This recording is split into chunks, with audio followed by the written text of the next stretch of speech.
In the meantime, let me introduce Navjot Sandhu. Navjot is a Solutions Development Specialist at Carbon Engineering. And Navjot, the floor is yours, and thank you so much for making the trip, and it's so good to see you doing wonderful things. Yeah.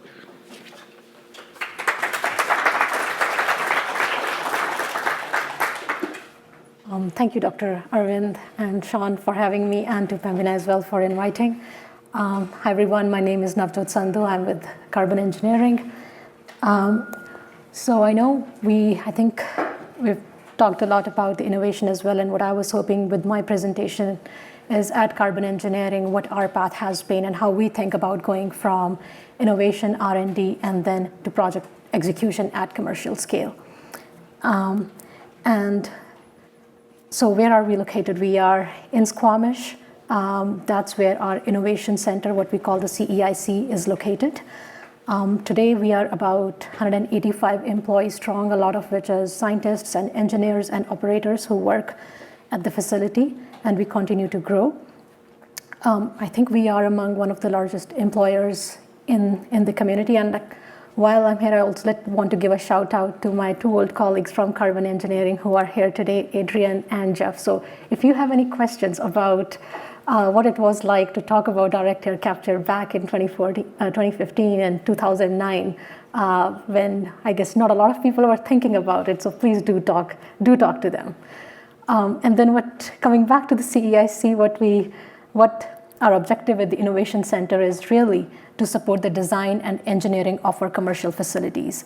It's a dedicated R&D facility where the ethos with which we operate is run, replace, and run mode, which is we want to continuously iterate. If there is an equipment that helps us bring the cost of the technology down, we test that. If there is any improvements we can make on the existing process, we want to continuously be iterating that so that we can then take those innovations and deploy them in the field. And at some point, I think everyone has probably seen some version of this, the process diagram that I have here. And just to give a brief overview for those who might not be familiar. So for our process, we use liquid-based solvent that uses potassium hydroxide as the capture agent. And that reacts with the CO2, converts into potassium carbonate, which is the CO2-rich solution, which then goes into the pellet reactor, where essentially we are then transferring that CO2 from the potassium carbonate into calcium carbonate or the limestone form as pellets. Those pellets are then heated at a high temperature in calciner, which is a high temperature furnace, where the calcium carbonate, upon heating, releases that CO2 in quite a pure form. And then depending on what the use case for that CO2 is, that can be liquefied and compressed further to that exact specification. And then what you see here in front of you are essentially two loops, what we call. One is the potassium loop in the light blue, and then in the purple you see what is the calcium loop. And when we think about scaling the technology, what's important is what are the supply chains that exist? What is the cost of deploying this technology in the field? And as you know, both potassium hydroxide, calcium carbonate, these are commodity chemicals that are available at scale. And what you also notice is these are closed loops. So we continuously keep on regenerating the chemicals within the process and using them. There is small amount of makeup required, for example, from the blowdown and so forth, that will be part of the operating cost, but those are quite minimal in comparison to the chemicals that are used upfront in the process. Coming to the equipment, the air contactor, that a lot of the components that go into it come from the cooling tower industry. And then we talk about calciners. The calciners that we're using in the commercial scale, those are some of the largest calciners that are in operation in the world today in the ore industry. So all of these components that you see here are there are supply chains that already exist that enable us to take the technology from the CEIC then out into the field. Okay, and so at some point, so I guess everyone is aware that Carbon Engineering was acquired by Occidental in 2023. So where do we fit as part of the organization, and how are we working together to bring these projects to fruition? So as Carbon Engineering in Squamish, our focus is on technology development to bring the cost of the technology down. And so the 1.5, that is another subsidiary of Occidental, they take this technology and deploy it in the field. So they are the project developers for this technology. And in terms of how it in how the fit works is, I guess, we have, I know in the previous sessions as well, talked about sequestration. So when we are talking about carbon removal, that CO2 needs to be taken and stored underground. The expertise, whether that's on the technical side or in operating those businesses, that is required for a subsurface and underground storage, that is very different than what you need to do carbon capture. Both are entirely different. So with Occidental, then that expertise, whether that's technical expertise or whether that's the business knowledge of the industry, Oxy has decades of experience in doing so. Second, what you need is, we also have talked about that we do need removals at gigaton scale. So that means we need to deploy these technologies at hundreds of thousands of tons at megaton scale capacity.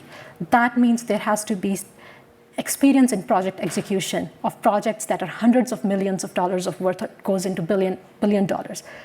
Oxy has that experience in delivering major projects.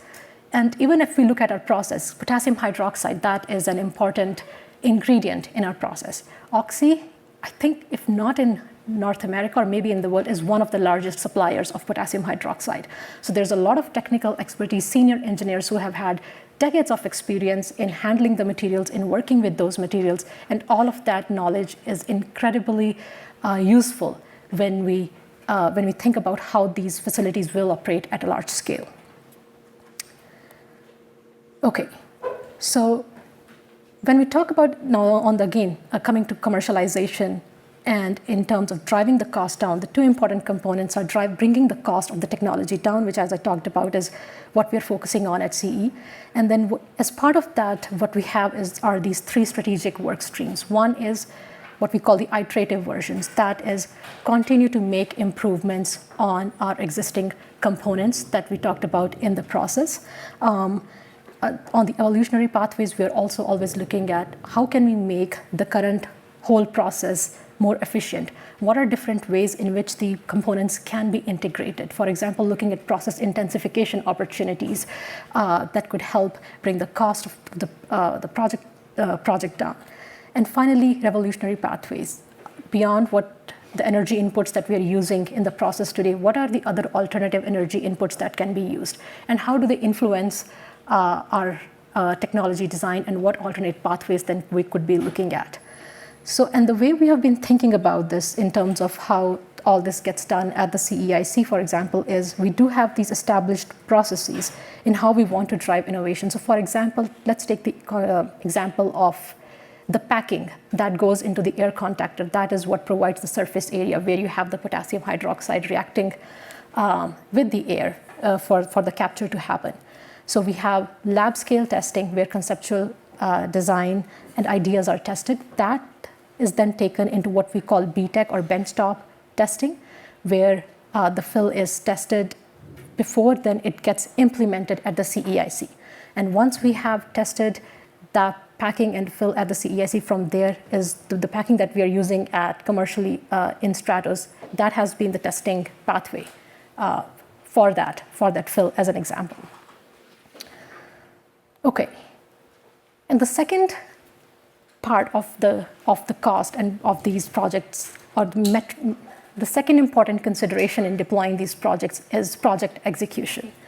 So commercially, our first project, as you heard, is Stratos. That is currently close to actually completion is in the Permian, and I'll talk about that in a second.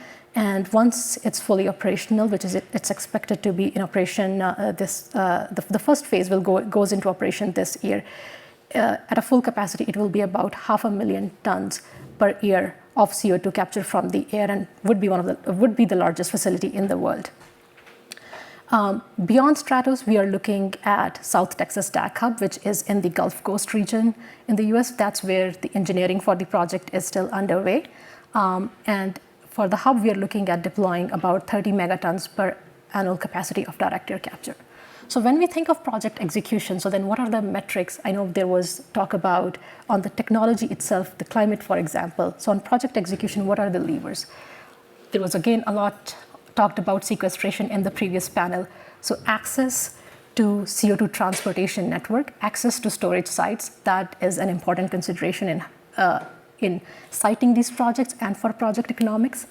Second is what the power procurement strategy is going to look like. We need access to cheap energy that to be used in these processes. And if we're looking at renewable energy procurement, what we're seeing as a requirement is use of additional renewable energy. So we want to be bringing on additional solar or wind or other forms of renewables that can be used to run these facilities. So what are the regulatory and permitting environment looks like for bringing those projects online? What are the implications? What are the timelines that look like? So all of these are important considerations that go into bringing these projects to fruition. So beyond Stratos and South Texas, then with that in mind, we're also looking at feasibility assessments everywhere else, because eventually we would want to deploy these projects worldwide. And again, for project execution, this is a very minor example, so just because I have the diagram in front of me. So for example, so Stratos is in Permian, whereas, as you can see, the South Texas DAC hub is right on the Gulf Coast region.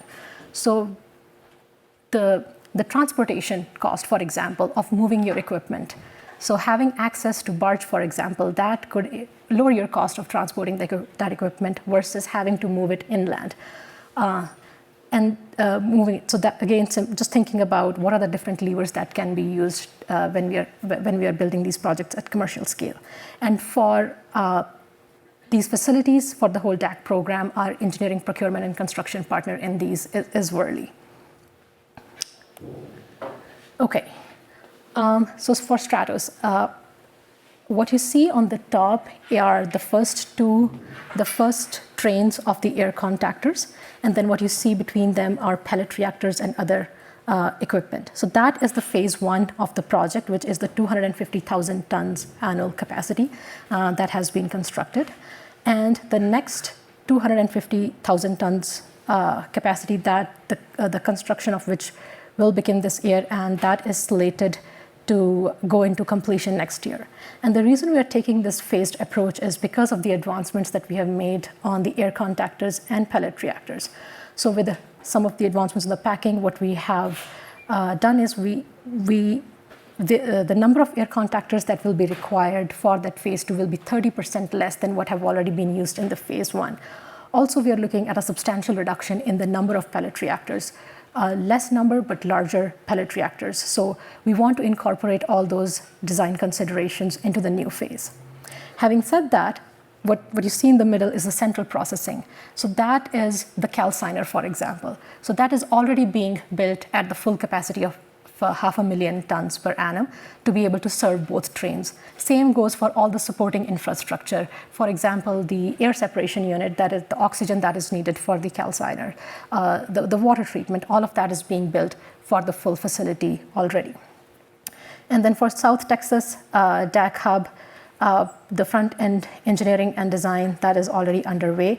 And there's also some analysis in progress on the subsurface that is available there. And actually, a really interesting fact is that the South Texas hub, the location, there is potential to store about, I think, 3 gigatons of CO2 in that location. So what that means is not only could it serve as storage site for the CO2 from the DAC facilities, but being so close to the industrial sector in the Gulf Coast region, in the long term, you could also foresee CO2 from, for example, point source facilities that need a storage site that could potentially be stored here as well. Okay, so I do have a video of Stratos. I think that should just give, and this is a bit outdated, but should give you a sense of the scale at which the construction is taking place. You see the air contactor train and then the pellet reactors after that, and the calciner. This is a bit outdated, and I think right now what you can see is just next to the, besides the air contactors train, you can already see the concrete being poured for the phase two of the plant, which has already begun.